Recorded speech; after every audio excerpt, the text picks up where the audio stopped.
ಕಾಂಗ್ರೆಸ್ ನೇತೃತ್ವದ ರಾಜ್ಯ ಸರ್ಕಾರ ತಮ್ಮ ಪರವಾಗಿದೆ ಎಂಬ ಮನೋಭಾವನೆಯಿಂದ ಒಂದು ಸಮುದಾಯ ರಾಜ್ಯದಲ್ಲಿ ಶಾಂತಿ ಕದಡುವ ಕೆಲಸ ಮಾಡುತ್ತಿದೆ ಎಂದು ಕಾಂಗ್ರೆಸ್ ಸರ್ಕಾರ ತನ್ನ ತುಷ್ಟೀಕರಣದ ರಾಜಕೀಯವನ್ನ ಬಿಟ್ಟಾಗ ಮಾತ್ರ ರಾಜ್ಯದಲ್ಲಿ ಶಾಂತಿ ನೆಲೆಸಲು ಸಾಧ್ಯ ಎಂದು ಬಿಜೆಪಿ ಜಿಲ್ಲಾಧ್ಯಕ್ಷ ಹಾಗೂ ರಾಯಚೂರು ನಗರ ಶಾಸಕ ಡಾಕ್ಟರ್ ಶಿವರಾಜ್ ಪಾಟೀಲ್ ಹೇಳಿದರು.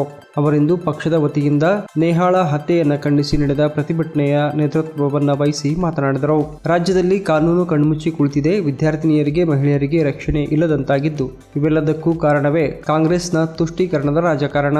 ಎಂದೆಂದು ರಾಜ್ಯದಲ್ಲಿ ಕಾಂಗ್ರೆಸ್ ಸರ್ಕಾರ ಬಂದಿದೆಯೋ ಅಂದೆಲ್ಲ ಈ ರೀತಿಯ ಘಟನೆಗಳು ರಾಜ್ಯದಲ್ಲಿ ಜರುಗುತ್ತಲೇ ಇವೆ ಎಂದು ಆರೋಪಿಸಿ ಆಕ್ರೋಶ ವ್ಯಕ್ತಪಡಿಸಿದ ಅವರು, ಹುಬ್ಬಳ್ಳಿಯಲ್ಲಿ ಸಹೋದರಿ ನೇಹಾ ಹಿರೇಮಠಳ ಕೊಲೆ ಮಾಡಿದ ಆರೋಪಿ ಫಯಾಜ್ಗೆ ಕಠಿಣ ಶಿಕ್ಷೆ ವಿಧಿಸಬೇಕು, ಮತ್ತೊಮ್ಮೆ ಈ ರೀತಿಯ ಘಟನೆಗಳು ರಾಜ್ಯದಲ್ಲಿ ನಡೆಯದಂತೆ ಕ್ರಮ ಕೈಗೊಳ್ಳಬೇಕೆಂದು ಒತ್ತಾಯಿಸಿದರು. ನೇಹಾನ ಹತ್ಯೆ ನಡೆದಂತ ರೀತಿಯಾಗಿ ಏನು ಶ್ರೀರಾಮ ಅಂತ ಕೂಗಿದ್ರೆ ಅಟ್ಯಾಕ್ ಮಾಡುವಂತದ್ದಾಗ್ಲಿ ಮತ್ತು ಭಜನೆ ಕಾರಲ್ಲಿ ಹಾಕಿದ್ರು ಅವ್ರಿಗೆ ವಿರೋಧ ಮಾಡುವಂತ ಕೆಲಸ ಆಗ್ಲಿ, ಇವು ಬಹುಶಃ ಇತಿಹಾಸದಲ್ಲಿ ಯಾವತ್ತೂ ಈ ರೀತಿ ಆಗಿಲ್ಲ. ಎಲ್ಲೋ ಒಂದು ಕಡೆ ಇದು ಕಾಂಗ್ರೆಸ್ ಸರ್ಕಾರ ನಮ್ಮನ್ನು ಎತ್ತಿಡಿತದೆ, ನಮ್ಮನ್ನು ಕಾಪಾಡುತ್ತದೆ ಅನ್ನೋ ಭಾವನೆ ಆ ಒಂದು ಸಮುದಾಯಕ್ಕಿದೆ. ಹಾಗಾಗಿ ಮೇಲಿಂದ ಮೇಲೆ ಇಂಥ ಘಟನೆಗಳು ನಡೀತಾ ಇದೆ.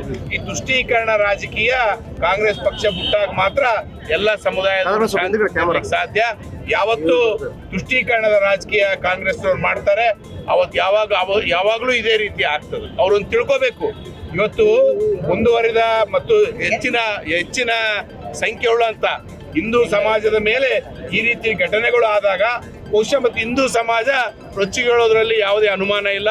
ಆ ರೀತಿ ಘಟನೆಗಳು ಮರುಕಳಿಸದಂತೆ ಸರ್ಕಾರ ಎಚ್ಚರ ವಹಿಸಬೇಕಂತೇಳಿ ನಾವು ಆಗ್ರಹ ಮಾಡ್ತೇವೆ. ಈ ಸಂದರ್ಭದಲ್ಲಿ ವಿಧಾನ ಪರಿಷತ್ ಮಾಜಿ ಸದಸ್ಯ ಎನ್ ಶಂಕರಪ್ಪ, ಬಿಜೆಪಿ ನಗರಾಧ್ಯಕ್ಷ ಉಟ್ಕೂರು ರಾಘವೇಂದ್ರ, ಶಿವಬಸಪ್ಪ ಮಾಲಿ ಪಾಟೀಲ್, ಲಲಿತಾ ಆಂಜನೇಯ ಕಡ್ಗೋಳ್, ಬಿ ಗೋವಿಂದ, ರಾಜ್ಕುಮಾರ್, ತಿಮ್ಮಪ್ಪ ನಾಡಗೌಡ ಸೇರಿದಂತೆ ಅನೇಕ ಮುಖಂಡರುಗಳು, ಪಕ್ಷದ ಕಾರ್ಯಕರ್ತರು ಇದ್ದರು.